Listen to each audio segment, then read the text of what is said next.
So, welcome everyone. I hope everyone is enjoying today with the conference. So, I'm going to talk today about implementing an event sourcing strategy on Azure. As you will probably see on the slide, there should be another person here with me. No, I don't have split personality. But yeah, unfortunately, Elena could not be here due to personal circumstances.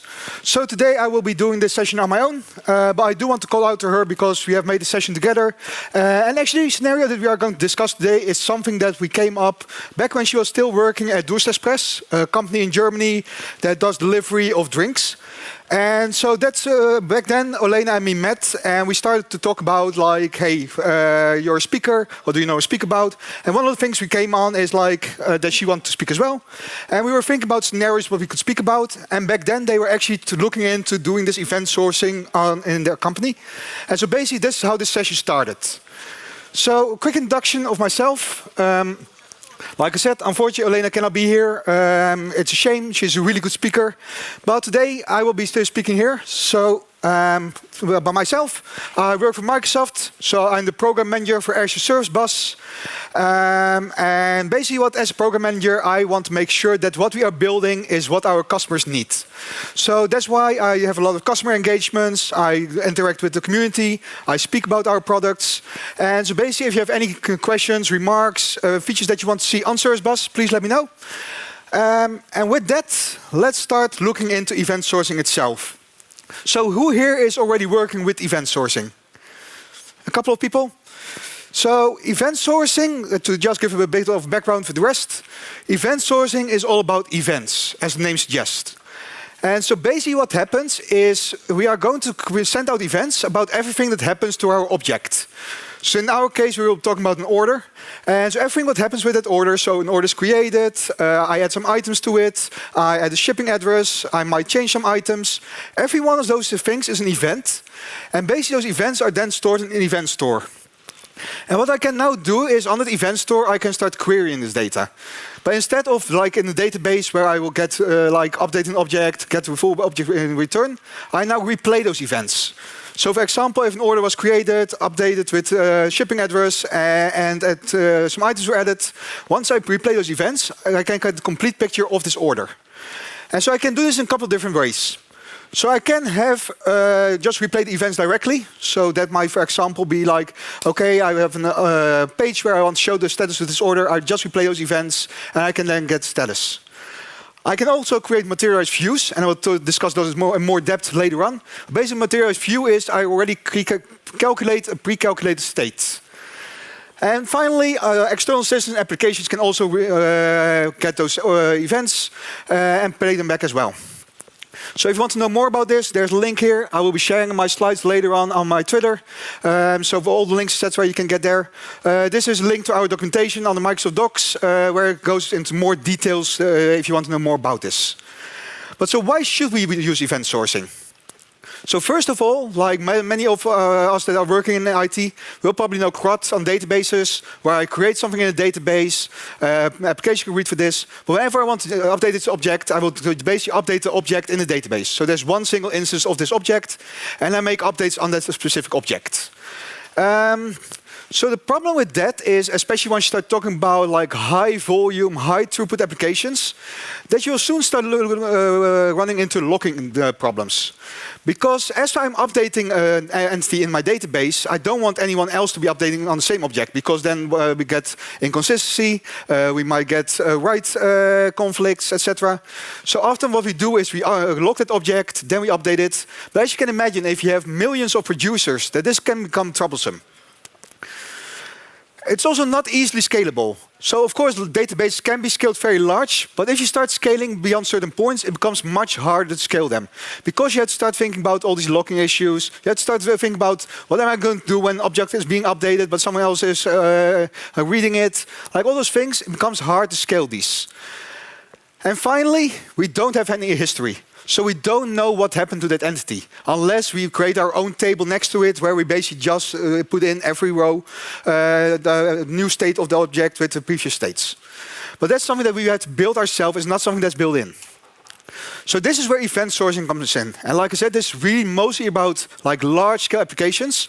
Although, of course, you can use event sourcing in smaller applications as well. So first of all, event sourcing doesn't update any objects. Event sourcing is all about inserts. So I only insert the events, and I don't update anything. So this makes it much better for those write-heavy workloads. Because I'm not updating any objects, so I don't need to log anything. I just put in events, and if someone wants to get the current state, they can just replay those events. Inserts are also much more efficient. Like I said, for example, you don't have any locking issues that you have going on. Also, just in general, because I don't have to first look up an entity, then update it, etc. I can just say, okay, just insert this. I don't care where it goes, just insert this. And finally, we have a built-in auto log. Because my event store is basically just my auto log as well. Because I have every event that happened. And so by just replaying those events, I can immediately see what happened to my object. So that's about event sourcing. Now let's have a look on event sourcing on Azure. 1 second.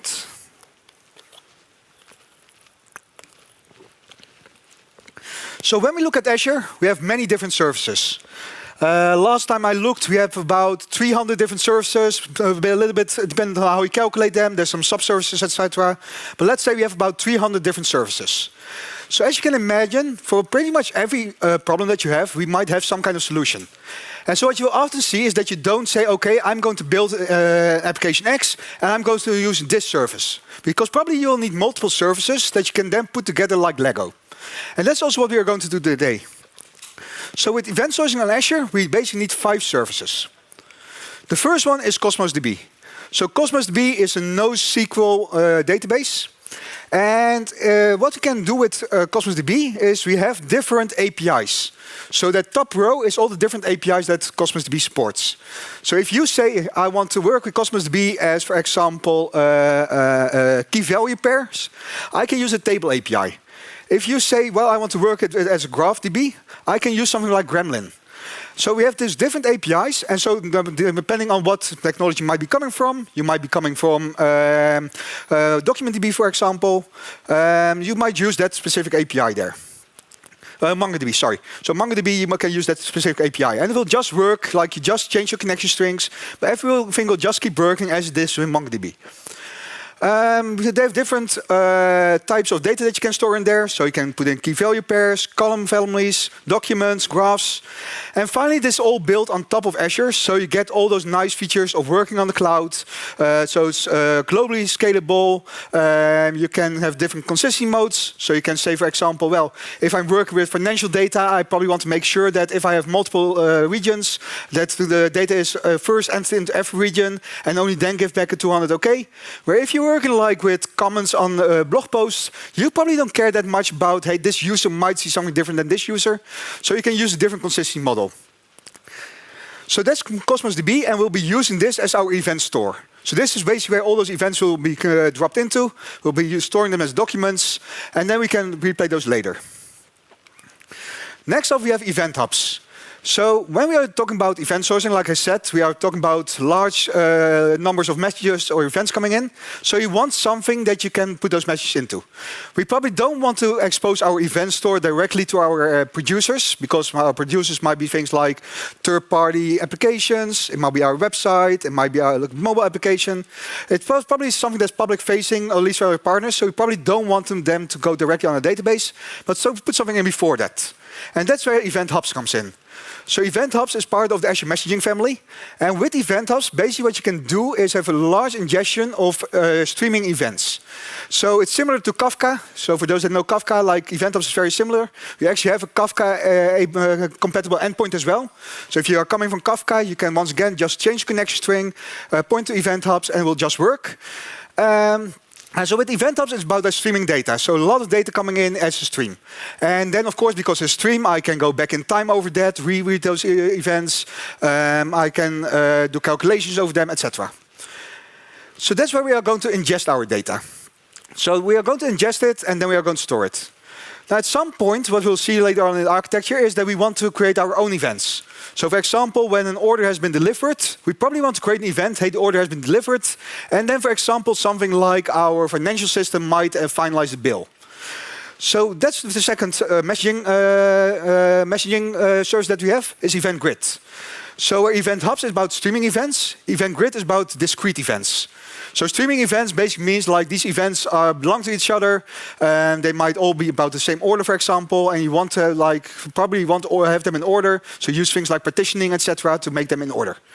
Event grid is about discrete events, so that means this event doesn't belong necessarily with other events. It's just something happened, and there might be someone that's interested in this event. So there might, for example, be, like I said, our order has been delivered, I want to create an invoice. It might be something like, hey, I uploaded something on Azure Blob Storage, I uploaded a picture, and I want you to create 5 thumbnails for me.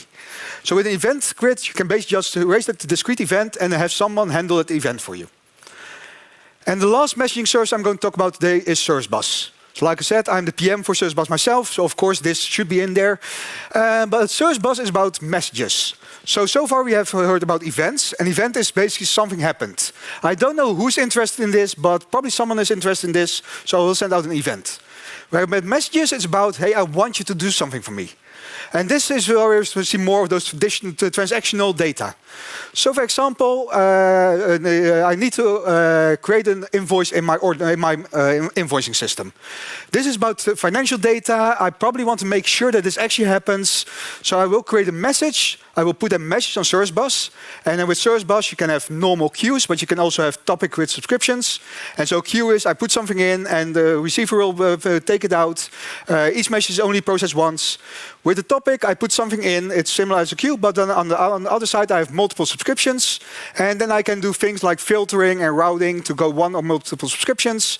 And then each consumer will listen on their own subscription. And for each, like I can have multiple users, I have multiple consumers. And each message on either a queue or a subscription will only be processed by one consumer, unless we do things like abandon, etc. I won't go into too much details on that, but like you can do things like abandon, like, hey, put this message back on the queue because I cannot process it. And then another consumer might be able to pick it up and then process it. So that's where Service Bus comes in, about the messaging. And finally, we need some compute. Because you have all these messages going around, we have data that's coming in, but we somehow have to compute that data. Like for example, if a message comes in on Event Hubs, it somehow has to go to the Cosmos DB. And I might want to apply some business logic on top of that. So that's where Azure Functions comes in. So Azure Functions is about compute. And compute, in this case, basically means I can run code. It's completely serverless. I can run any code that I want, basically. So I think Functions at the moment has capabilities for 8 or 9 different languages. Of course, .NET, but also Java, JavaScript. I think Python. There's some other languages there. So basically, I can just take my code, put it in this function, and it will just run it for me. And the nice thing is, it also scales really well. So actually, when something comes in, and that might be, for example, on a Service Bus queue, it might be on Event Hubs, it might be an HTTP trigger. But when something comes in, it will just spin up an instance of that function, and it will start processing it. And if my load grows, it will just spin up automatically more functions for me. So it will just keep up with that input. And at some point, if my load goes down again, it will also scale back again. And it will actually scale back to 0. So those are the components we are going to use. And next, I want to show you the architecture we are going to use here. So first of all, I have an application, which is my producer, and that's just a simple Kafka application. And so I won't be showing too much demos today, just because of the time that we have. But all the demos that we do have is actually on GitHub. I will share the link later on as well. So you can actually see all the code that we have for this. You can actually spin up your own infrastructure. It's all there. All the scripts are there. All the code is there. But the application that we have is a Kafka application. So it's just an application written for Kafka, and this application creates orders and then goes through different states. So it starts with a requested order, it then goes to accepted, we then go to picking if you want to pick some items. It might change some items, it might delete an order, and at some point most of the orders will go out for delivery and finally delivered. So the application just sends orders, and of course in the real world there will be multiple applications, multiple systems. Just for demo purposes we have one application here, but like I said, this can be multiple applications. And the reason we use Kafka is to show you that you can also very easily use Kafka with Azure Event Hubs. So the Kafka application is going to send all those events to Event Hub. And then Event Hubs will just have that stream of data. So now we will, of course, need some way to get that stream of data out and apply some business logic and finally put it in Cosmos DB. So that's where that function will come in. So we have a function that reads that stream, it applies some business logic and puts it into my Cosmos DB store. And so this moment, basically, I already have an event sourcing strategy. Like I have events in an event store, and I can now have my client applications start reading for the event store, replaying those messages. So for example, if they want to know the status of a specific order, they can just query for all the documents that belong with that one order, replay the messages, and they will know the final state of this order. Now, of course, we probably want to do some more things. So let's look at what happens once an order has been delivered. So once an order has been delivered, that's the final moment where we actually have to process our bill. So we might already have done, like for on a credit card, like do a pre-authorization. But this is a moment where, when it's delivered, where you say, okay, it's been delivered, the customer has this. So now we are going to make sure that we get that money from them. So what we are going to do is on delivered status, we are going to send out an event to event grid. So this is just a very simple event saying, hey, this specific order number has been delivered. We'll then have another function, and that function will then go out to that Cosmos DB and get all the events for that specific order. So basically, we are going to replay those events. And so we get events from like, okay, this was the order that was created, this is the address, these were all the items that were in there in the end, this is where it's been delivered, etc.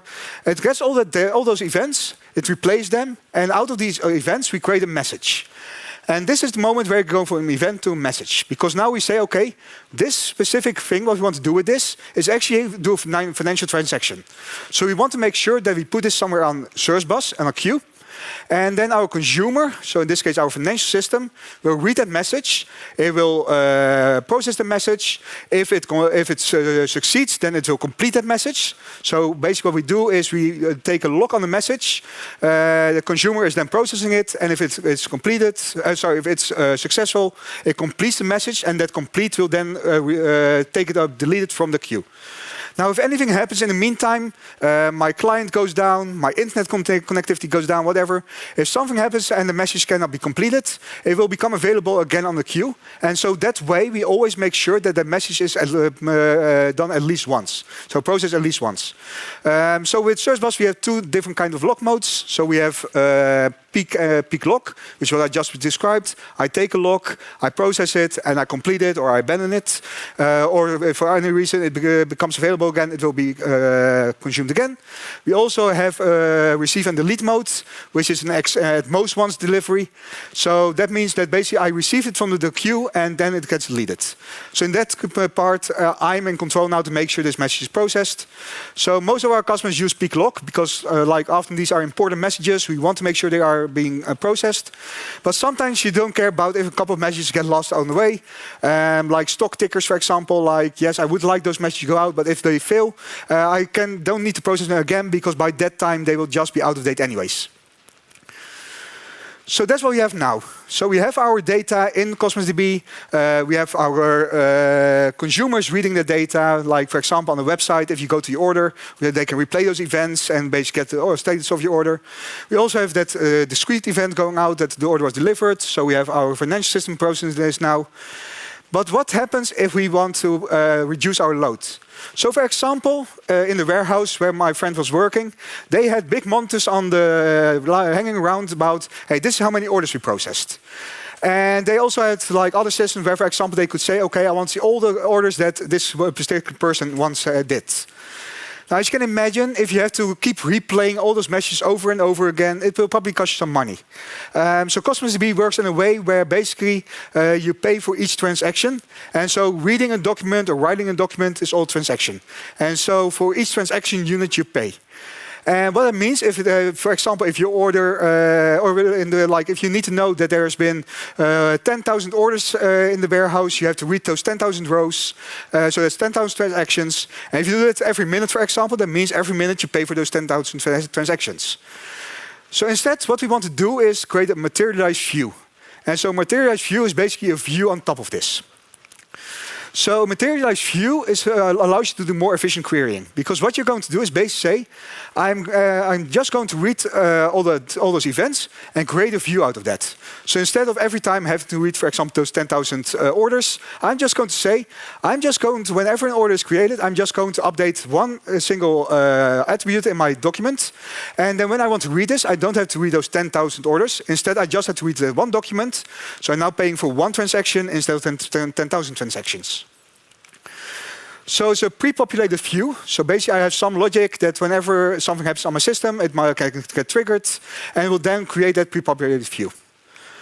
And it will update this on change. So when a new order comes in, it will just it will notify this, and then we'll just update that one document saying, okay, instead of 10,000, we now have 10,001 orders.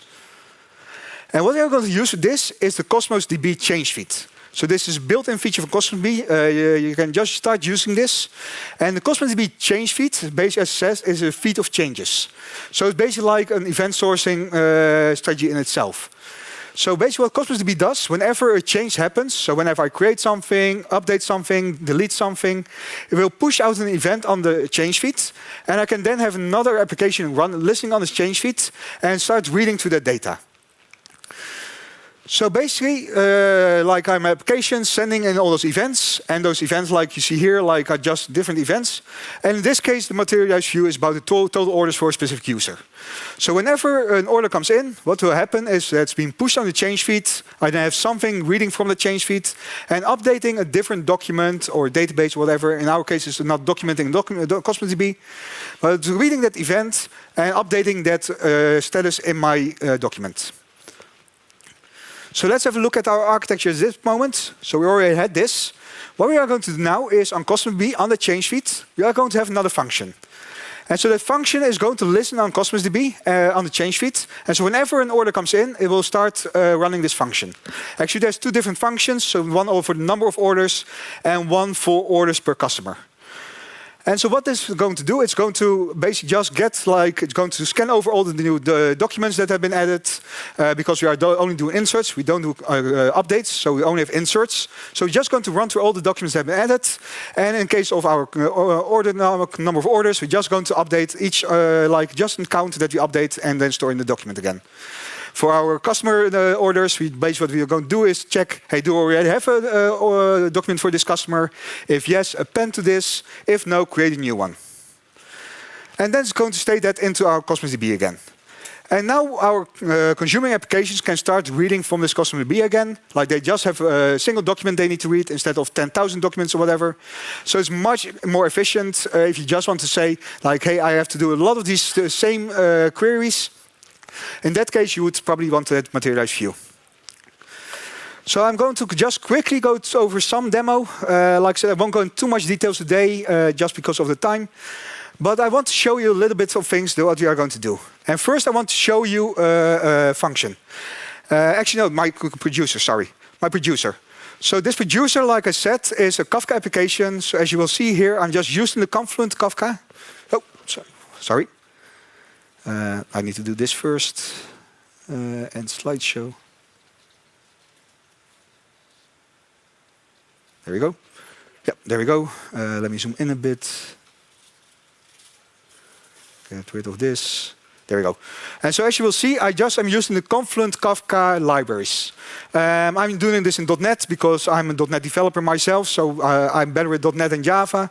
Like what language you use for this doesn't really matter. If you already have a Kafka application, basically the only thing that you need to do is down here is change the connection string.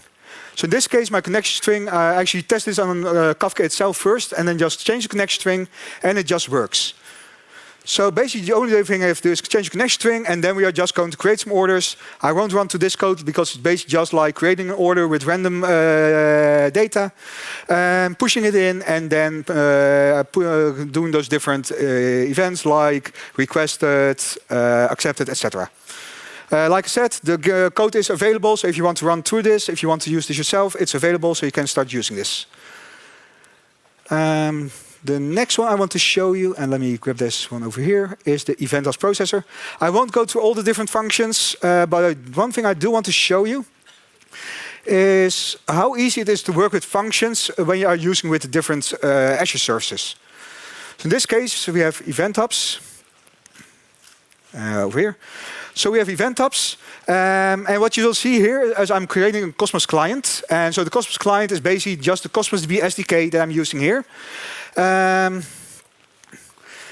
And why I'm doing that is because with Azure Functions, you get bindings. And a binding is basically a very easy way to connect to a service in Azure.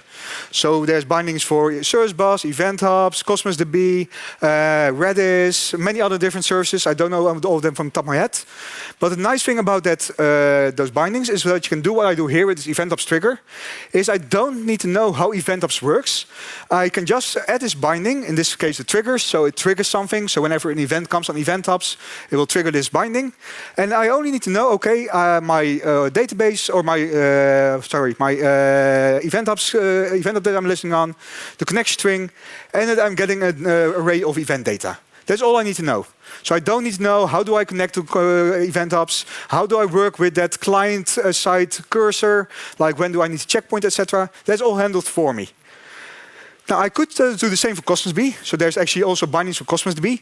So I actually have an example here where I could actually just say, okay, this is my database, this is my collection, just work with that. The only downside from bindings, however, is that it's all done for you, so they have some default settings. Now, in my case, I want to override some settings. So down here, what I'm going to do is I'm going to override some null value handling, etc. So I want to make some changes to my binding. Now, I can do two things here. What I did is just have the SDK in there, just use the SDK itself, because you can just pull in any SDK as well. Or if you really want, you can also write your own custom binding. And a custom binding, basically, you write your own binding. There's examples for this on the docs. But you would write your own binding and then use that here as a new binding. So if you say, well, we have these settings that we always need to apply to our Cosmos DB. I don't want to recreate that connection, the SDK object every time. I just want my developers to easily use this. You can actually create your own custom binding as well. At that moment, like I said, what is going to happen here is on my event hubs, events start coming in. I'm going to process events. So what I'm going to do is I'm going to create a JSON object. I'm going to, if it's delivered, I'm going to send out an event grid event. And over here, I'm just upserting this into my container. Now, we use an upsert because that's what the Cosmos DB uses. However, we never do updates, so it will never have to update anything here. It's always inserts. And this way, it will be stored in our Cosmos DB. And let me go over here. Oh, session expired, of course. Let me see. Over here, I still have one. So basically, I have this orders database over here. And what you'll see is that there's all these different events coming in. And so this is a delivered event, for example. What I already did is basically query for this order number. So get all the events with a specific order number. And what you'll see is that it starts with requested, with some data about the articles, etc. At some point, it became accepted. Then went out for picking, out for delivery, and finally delivered. Now, what you also see, I have some other tables or databases in here. So, for example, this Cosmos overview. In the Cosmos overview, what I have is I have an overview for a specific customer for all their orders. So this is one of the materialized views that I said before. So if I want to know for this customer what were all the orders and what's the current status, I don't have to first get all the events for that customer, then start replaying all the events to get to this. I just have them all in here. Same for the hub monitoring. So that's basically that amount of articles that went through a specific location. So like you can see over here in this specific hub, so the hub is a warehouse. In this specific hub, we had 87 orders today. And so this is actually stored within Cosmos DB per day, per hub. So I can very easily see what are we doing for today. Now, okay. With that, let's go back over here.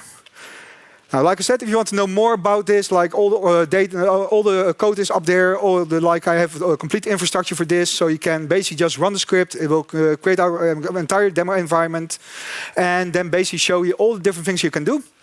But due to time, I don't want to spend too much time on that part. Like I've shown you the most important details. Like we have more functions that do things like converting that incoming data, etc. Actually, one thing I do want to show you before we move on is the message that we finally sent out to our invoicing system. Because that will actually show you how we basically do that replaying of the messages. Like it will just get all the data of the different events. And then you can just create one single object out of this for this specific order. As you can see, it was delivered. And then you get all the data from all the different events pushed into one single message. And that's what we finally sent to our invoicing system. So with that, over here. Here we go. So with that, there we go. We're almost done. I do want to give you a couple of key takeaways. So first of all, Cosmos DB is a very nice central append-only persistent store. So especially when you talk about event sourcing, where it's append-only, like only inserts, Cosmos DB is amazing for this. It's highly scalable, like it can handle millions of transactions per second. It can be deployed all over the world. You can do like different consisting modes. You can have multiple locations with multi-master. So it's a really nice store. But also, if you just have a small application, it's also perfect for that. They actually have a free tier that you can use. They have a serverless tier that you can use. So don't be scared like all these capabilities has, because you can also just get started like small and grow your application over time. Use event sourcing on Azure with heavy write loads. So if you have workloads, scenarios where you are expecting a lot of writes coming in, have a look to use something like event sourcing over a traditional database model. Make sure that you create materialized views for various consumers. So if you have consumers that need to write the same data over and over, look into creating materialized view so they don't have to replay all those messages all the time, but instead just can get like the final outcome. And finally, the Azure ecosystem is really big. Look at the different components in there and see how you can combine those. Like I said, they're very easy integrated with each other. Like functions has a lot of different binding for our services, but it allows you to create very powerful solutions. So with that, I would like to say thank you. Here's our contact details. Like, feel free to reach out to me if you have any questions, any remarks, if you want to know more about the subject. With that, I hope you enjoyed this session. Everyone have a great day. If there's questions, please find me here at the end of the stage after I'm done breaking up. And enjoy the rest. Thank you.